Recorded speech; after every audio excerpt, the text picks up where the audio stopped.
Hey, we are back. Surprisingly. It's been a while. Way too long. Let's see here. We recorded episode, 18. Like what, half a year ago? Yeah, and so that was Dream Team Part 1. Dream Team Part 1. And the next episode was supposed to be Dream Team Part 2, Episode 19, but we threw in a little twist. We threw that mummification video at you. That was a fun lesson. I really enjoyed that one. Yeah, that was fun. Thank you to our special guests, expert guests on that our one. scientific experts. So this is actually episode 20. That's in Roman numerals. I dig it.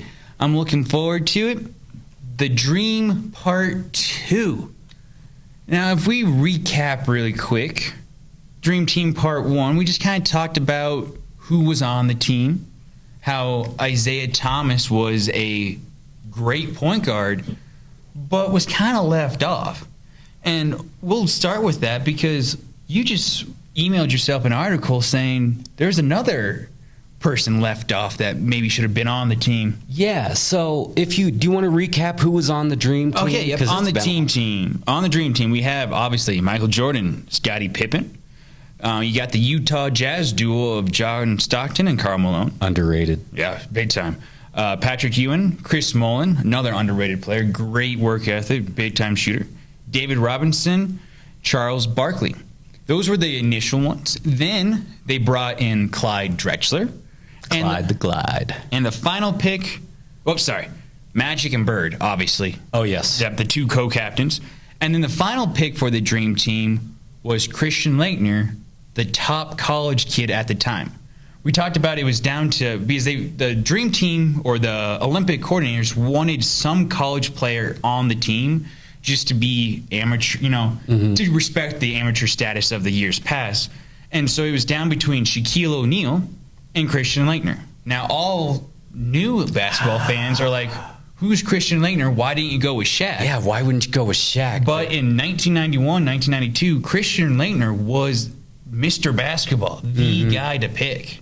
And the Admiral, David Robinson, was still at the top of his game. And then Patrick Ewing was in his prime at that point. Just dominating. All-time great.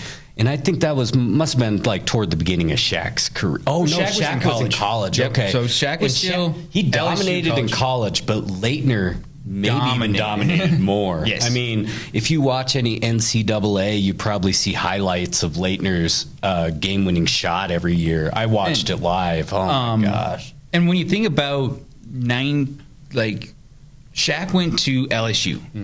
Good school. Yeah. Christian Leightoner went to Duke, like the basketball school in today's world, and that. So that definitely helped his popularity and notoriety.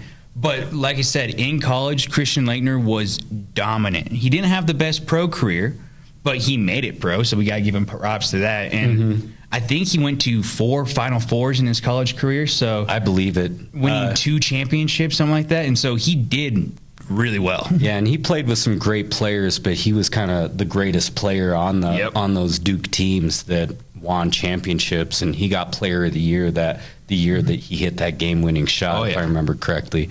So he was chosen as the last slot. He was the last slot, player number 12. The article I emailed myself was about Scottie Pippen's take on the Dream Team. And Scottie Pippen has been in the news a lot lately. I feel like after The Last Dance came out that Scottie Pippen felt the need to get his side of the story out there, because we were just talking about it. The documentary doesn't exactly make him look great. He dropped as a basketball player in my mind after watching that, just seeing him quit on the team multiple times. I'm like... And I watched that live, and I mean, it was odd, especially the time where he didn't go back in. Yeah, when the ball was going to Tony Kukoc, speaking of one of the big opponents of the Dream Team. Yeah. And then he just sat, whined. I'm like, no, you can't. You're being paid millions of dollars to play a game. Exactly. You don't get to be a little baby. I lost some respect for him, too, because of the same reasons. But the reason why I emailed myself this article is is because it included my favorite player at the time of that dream team that we're talking about, and that's Dominique Wilkins. And the headline of the article was that Scottie Pippen says that Dominique Wilkins should have been on the dream team. And that's definitely debatable. But Pippen says that Leightoner didn't belong and that Dominique Wilkins should have gotten that spot. So most of you at home aren't going to be able to give your take on it because you aren't maybe familiar enough with those players. But if you are familiar with those players, or if you want to come up with your own opinion, feel free.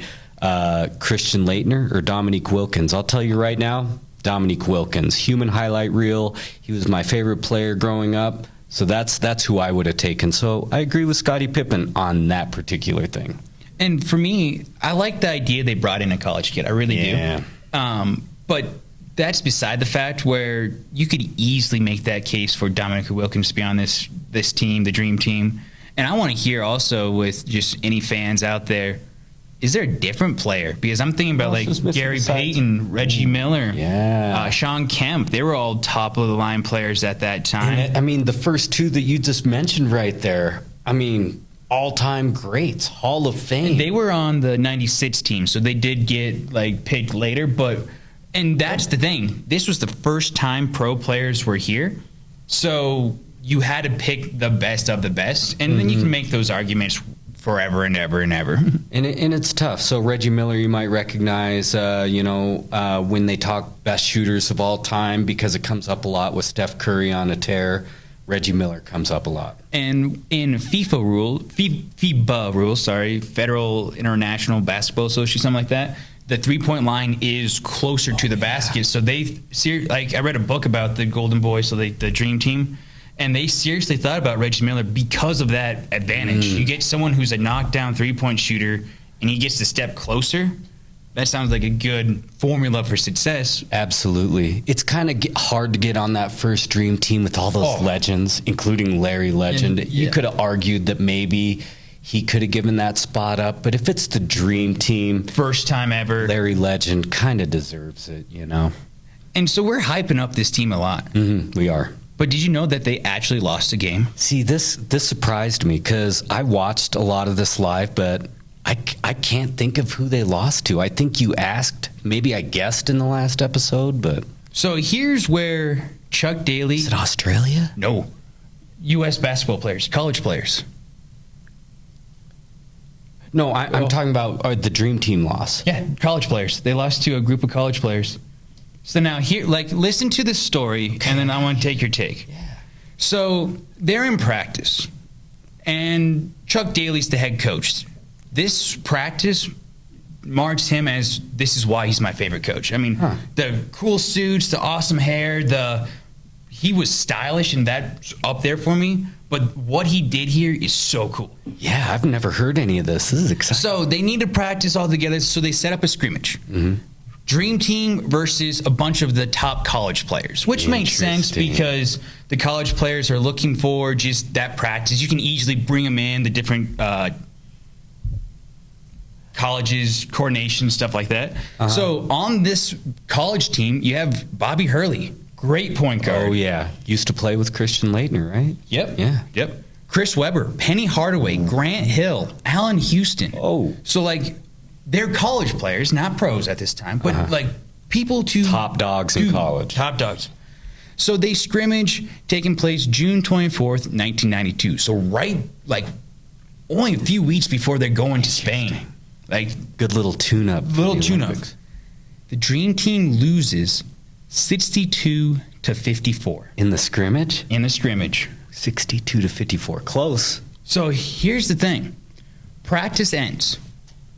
John Daly is doing, we just lost to college players. And so he's definitely looking upset, playing up the role. They wiped the scoreboard. Then they allowed the press to come in. Well, the scoreboard's wiped, so the press knows something's up. Interesting. Whole time, and they know that there was a scrimmage? Yes. Okay. Not John Daly. That's the golfer. Chuck Daly. Chuck Daly. Yes. That's why he's my favorite. And so they knew a scrimmage was going on, nothing. Chuck Daly and the players did not. No one talked about the final outcome. They just kind of talked. You could tell with all the pros, something visibly not right, upset. Was it right after the scrimmage? Right after the scrimmage. They were probably kind of like... They were very upset. Years later, in the Dream Team, I don't think it was 30 for 30, but there was some documentary on the Dream Team. Coach Krzyzewski, was one of the assistant coaches for Chuck Daly. So he's been in USA basketball for years, forever. He just finally gave that. Well, I mean, he gave it up, but like he's been in there for a long time. Mm-hmm. Says Chuck Daly threw the game.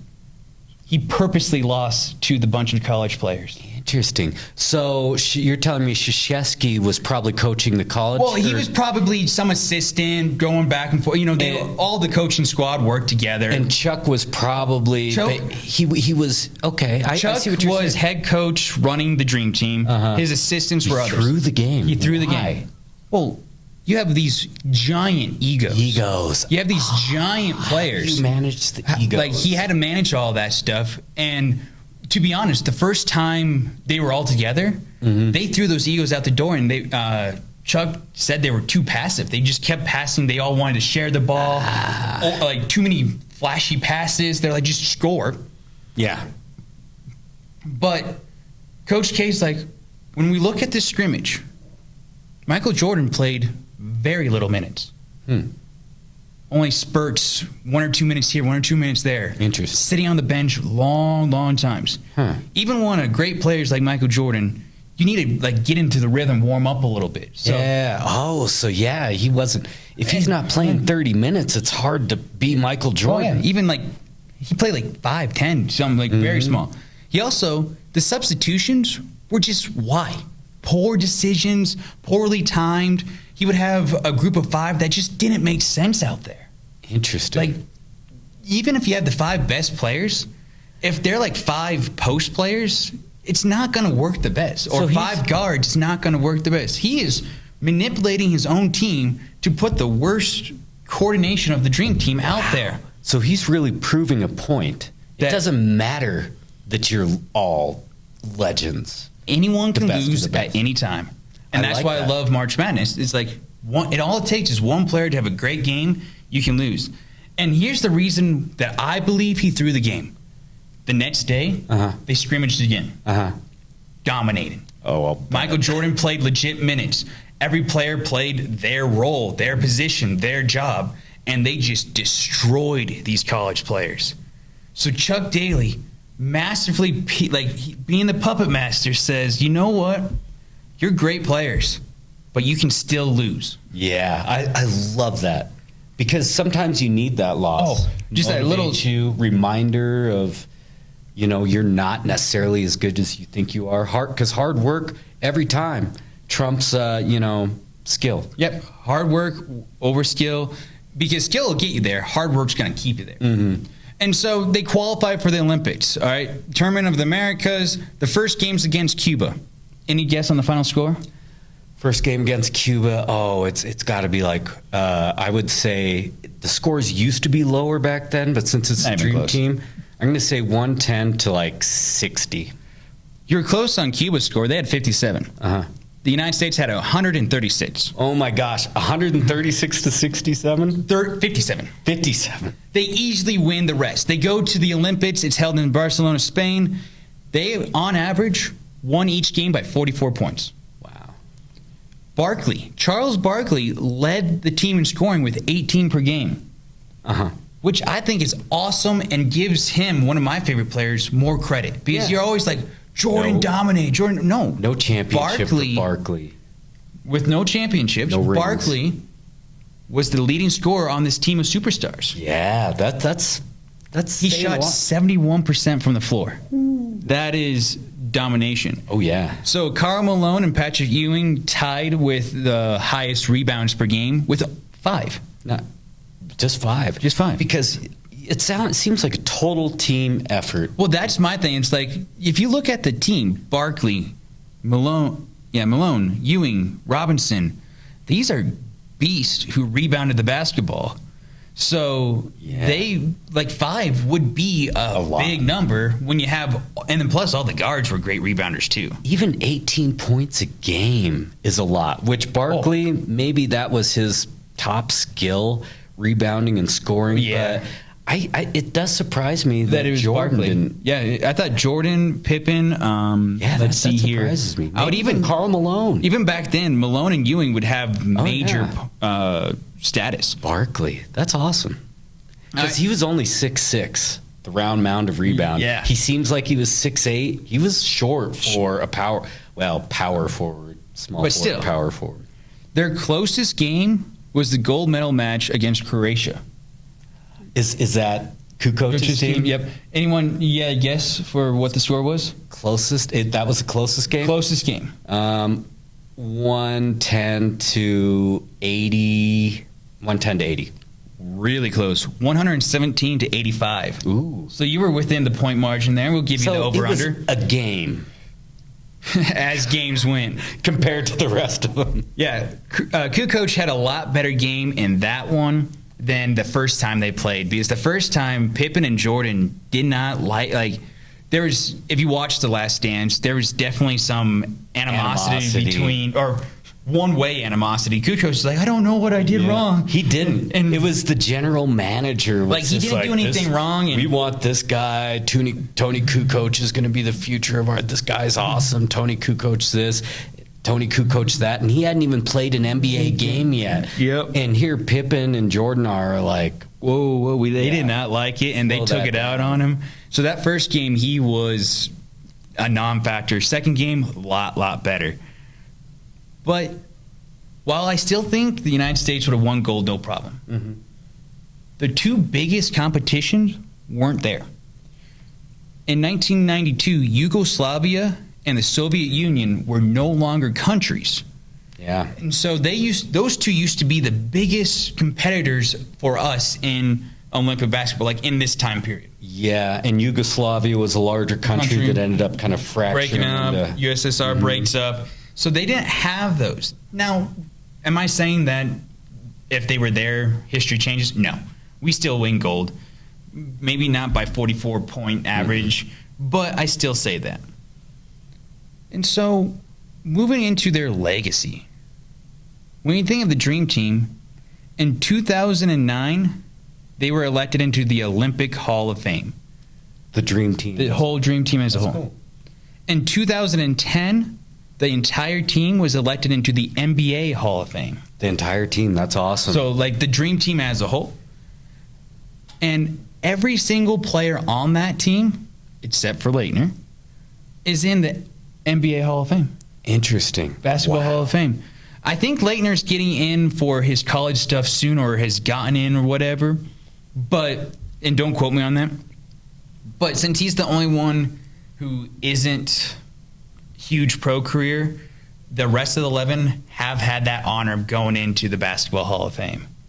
And then also, just to add on to the legacy of the Dream Team, I think it elevated the rest of the world basketball programs in the end, because now you see so many European players coming into the league. You see so many competitive teams. A team like Australia, a team like Serbia, Spain, Argentina. Yeah, Argentina, Spain. I mean, there are some powerhouses, and I say Europe, but I discounted South America. But like, you still look at Europe more, just that's kind of the starting ground, then spreads out. But yeah, the world, they're catching up to the basketball NBA. is a world sport now. And I don't know if it would be like this if it wasn't for the Dream Team. Maybe it would have ended up like this, but I think that when the Dream Team came in and said, hey, we're tired of our college kids, getting...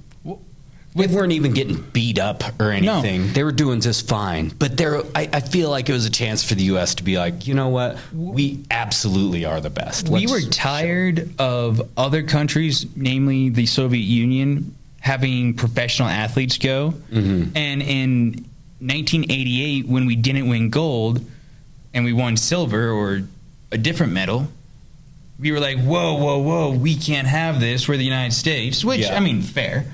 But once we threw the pro players in there and the Olympics are way more global than the NBA or any like sporting franchise thing. So now you see this type of basketball. It might inspire kids and all that stuff. I would definitely say Kobe Bryant definitely elevated NBA on a world level. I just hearing the stories of him going to China and that stuff. And then Yao Ming was a big ambassador for basketball. But, back during the Dream Team, not many foreign players played in the NBA. Drazen Petrovic was one of the ones from that time period. Kiki Vanderway was another one from that time period. But now it's kind of normal. Like Luka Doncic, I mean, amazing. Nikola Jokic, amazing. When some of the best players of the NBA and the last year's MVP, the reigning MVP, Euro players, I think that's part of the legacy of the Dream Team, just because I think the rest of the world is starting to catch up to our NBA players to the point where you're not going to see the 136 to 57 score. Well, United States has, was it this last Olympics? Yeah, this Summer Olympics. We actually lost multiple games before getting on a roll. And that's right. You're absolutely right. It's one of those where the United States isn't, and in 04 we lost. Granted, that year was a very down year. I mean, you still had Allen Iverson, Tim Duncan, but was Kobe on that team? No, he was not. Why not? I think he just wanted a break. Interesting. Because remember at that point, so that when Melo was on that team. Melo and LeBron were, but that was their end of their rookie year. So and they lost in 04. 04, we got the bronze medal. Ooh.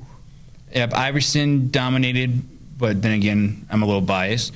And then Stephon Marbury, I think Jason Kidd was on that team. I don't know, but it didn't flow as well as other teams. And some of the superstars, like you still got like Iverson, Tim Duncan, superstars, but like Kobe wasn't there. I can't think of other big 04 players, but it just didn't have that group. Whether injuries, tired, didn't want to. There's lots of I different can think reasons. of a lot of players, but I can't think of like the players like the Dream Team. Well, Shaq. Shaq wasn't on that team. Wasn't on that team. Huh. Interesting. No, yeah, very different year. That was our down year, and then we weren't on that tear where we didn't lose anything with Coach K, and then the new ones brought in, and we lost, but. Once again, it's not a discredit on us. No. Like, the United States isn't like we're losing a step. It's the rest of the world is good. Yeah. And instead of, like, in the past, I think NBA and some other basketball people would push, like, European basketball, Australian basketball, South America, or Latin America, Asian basketball, push that away. Now it's like, no, you've got to give them credit where credit's due. Absolutely. And now you're seeing more NBA players feeling comfortable with getting a contract playing with a foreign team. Stephon Marbury, before the end of his prime, chose to go play in China. A lot of players that, just are tired of the G League or that sort of thing, or maybe past their prime, go to China, Russia, a team just overseas to play.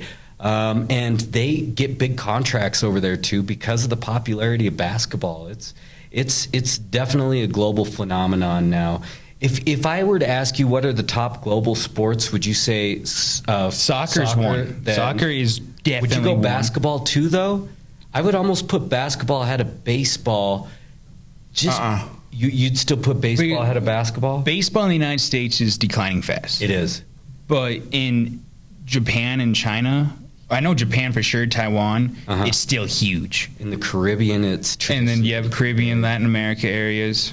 Interesting. That is still way bigger than basketball there. So maybe and I would even say hockey. Hockey?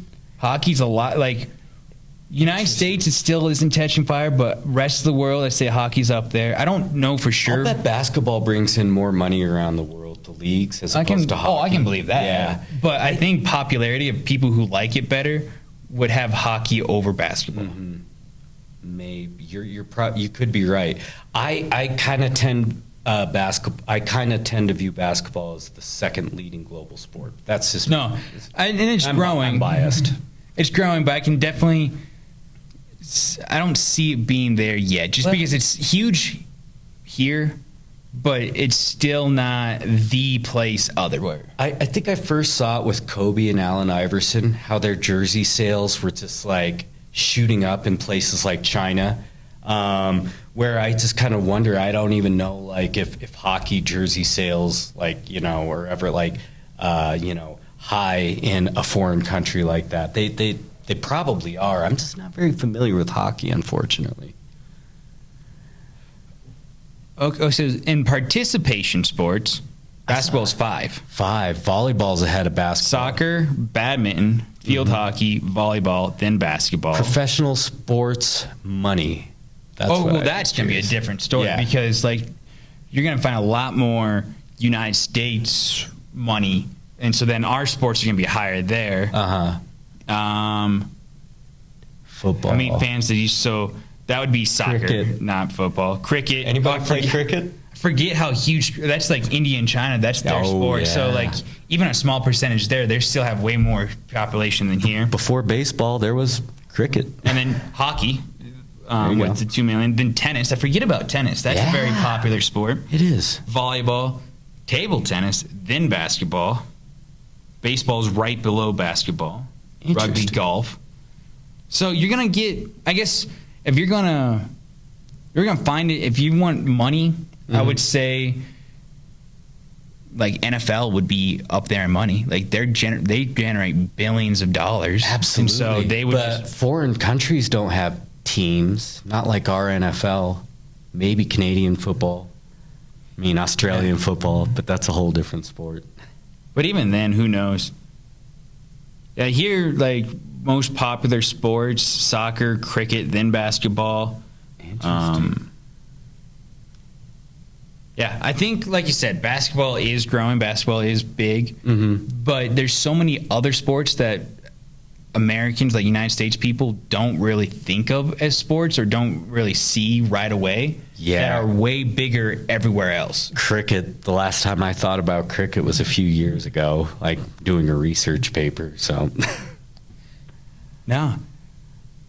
So the dream team definitely changed basketball. That's something that we are definitely going to agree on. I would definitely say Isaiah Thomas should have been on that team. Yeah. So I don't know who Langle's pick is Isaiah, and mine would be Dominique, maybe. I don't know who I would take off. That's the worst part. Probably John Stockton, just because he gets the short end of the stick all the time. Yeah. Though he's one of my favorite point guards because he was a true point guard. And he was tough. Tough. But Chuck Daly did his job. Like, I can't imagine walking in and seeing the combined wealth of all those people. So their egos must be just as huge. Absolutely. So I'm just curious. We already named a couple people that we think were excluded that should have been on the Dream Team. Who is maybe the most underrated on the Dream Team? Oh, that would be Stockton. Yeah, Stockton. Best three-point shooter? Mullen. That was his gig. He was the three-point shooter who just shut down defense, hard-nosed. And the good part that he kept his nose clean. Barkley was the enforcer. No, he worried everyone. They're like, what's he going to say? What's he going to do?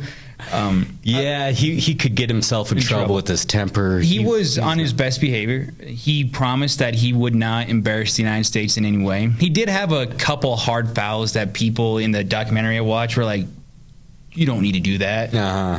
And I think their first game was against Angola. And he's like, I don't know where Angola's from, but they're in trouble. You know, so he definitely... He was still Charles Barkley, but he's one of my favorites on there that just Sir dominated. Charles. How about just best pure offensive player? Maybe even Larry Legend in his prime. Well, see, here's the thing. Larry at this time had all those back injuries. He was done. He was broken down. He did it just because Magic was like, please come and do this. They all had their strengths, you know. Magic had that crazy size for a point guard, and that's why you used to hear Magic's name a lot when LeBron was kind of first coming into the league, because he was that tall. just way more athletic than Magic Johnson. I think overall, I was like Jordan. Best pure offensive player. Pure offense. And that's the funny thing, because he might have been the best defensive player on that team as well. And that's one thing that he doesn't get a whole lot of credit for. He definitely had a lot of help on his teams with defense. True, because Pippen was an excellent and then defender, Rodman too. in the late 90s. Oh, yes. But I got to give him more credit on defense than I have in the past. Karl Malone, excellent offensive player. That two-man game, when I think of two-man game, I still think of him and Stockton. I really wish they won that 97 or 98 championship. And there's obviously not speculation, but theories that if Stockton shot more and tried to score more, they would have won one of those two against the Bulls. Possibly, because Stockton was an excellent three-point shooter, but he was kind of the old-school point guard that kind of deferred to other people. If I'm open, I'll shoot it, but I'm not looking to score. And that's what I loved about him. But there's times where you could see, like, oh, if he took over or if he did this, it could have been very different. Absolutely. Yeah, John Stockton, what a competitor. Who have we not talked about? David Robinson. Now, David Robinson kind of gets overshadowed by Tim Duncan a fair amount, but he had some 50-point, maybe I'm thinking of one 50-point game, but... Oh, he was an offensive forward. Yeah, he was the guy for the Spurs. Yeah, and he used to average in the upper 20s. Before it was Tim Duncan's team, it was Robinson's team. And then when Duncan came in, it seemed a little redundant, but they were the Twin Towers, but they were great together. Well, what's funny is Karl Malone hates it that Tim Duncan's considered the best power forward of all time. He's like, he was a center. Yep, exactly. But you had David Robinson in it, so you forced him to play power forward. So he's not a power forward. And so I love that whole debate there. Took a little shine from Karl Malone. Oh, yeah. So, yeah, you're right. Gary Payton was excluded. Reggie Miller was excluded. A lot of good players were definitely excluded. But Clyde Drexler made it on the Dream Team. But he's an interesting one. He used to get compared to Jordan a lot, which was unfair to both of them, really. Everyone calls him the poor man's Jordan. Like, I guess does the exact same thing, but put it. And like cheap or whatever. And that's for me, very valuable, and I would definitely want Clyde on my team anytime. Yeah, he may be that like if you're like playing video games and you get to choose your team and it's me against Langle and he already chose Jordan as his shooting guard, I'd maybe go with Drexler. No, yeah. Like he deserves more credit. He played in Portland for a lot of years. When Portland's a great team, but they're not the talked about city, talked about franchise. So he was just kind of there doing great, but just kind of pushed off to the side. Yeah, it's never just been the major market team. Yep. So it's kind of a small market, maybe not as much as Denver, but kind of similar to Denver. Yep, very similar. Very similar. Well, the Dream Team. Who knows if USSR, if the Yugoslavians were there, would it have been different? Maybe. Who knows? I still say that that's the best team ever assembled. I found my seeds. Sorry. You've been looking for those for weeks. I have. Yep. But who knows? I still say that they're the best team ever assembled because it's just from top to bottom. It was a team. It flowed well together. Like today, you might have like 5 guards and one's playing center. That's not a full team in my opinion. There you had 1 through 5 bench. Everything was just perfect. Yeah, and before we sign off, I'm glad you mentioned that because basketball's a little more positionless than it was back then. Yep. Now you talk about wings and 3-and-D players. Back then it was 1, 2, 3, 4, 5. 1 point guard, 2 little bit bigger shooting guard, 3 little bit bigger your smaller wing player, 4 you were banging in the post. Power forward is what a 4 was. And you weren't shooting 3-pointers. No, you weren't allowed outside the paint. And a 5, you kind of had to be able to bang around with someone Shaq size or Ewing size. That's like when I look at when the Golden State Warriors did small ball with Draymond at center. Draymond at center. Like, imagining him against Shaq, Ewing, Robinson, Duncan, like these old, like Draymond's a great player. He's one of those where he's always going to be a top pick for me because you want him on your team, you don't want to play against him, type of thing. I'm not a fan, but I respect his game. Yep. I would pick him too Yep. because of the same. No, yeah. But he would just size-wise, like, I just love watching old Shaq videos where he dominated. Like, when he was in shape, he just could bulldoze everyone, and you got out of the way. You did not want to get hit. He made 7-footers look small, like small rag dolls. I mean, Shaq was just unreal, and we might have to save that for another episode. In fact, I was kind of kicking it around with Langle. It'd be kind of cool to have a GOAT episode, or have a chance to talk about the greatest of all time at some point. Yeah, we're definitely this semester going into it. I want to get a lot more episodes. Yeah, we need to get back into the school stuff at some point, I suppose. And then throwing in with the more history stuff. I love talking about this history, but like history stuff. Remember, it is sports history, which can be discounted sometimes, but it's a very important part of our history. No, entertainment, culture, I love it. Mm-hmm. And I guess with that, we'll say, see ya. Adios.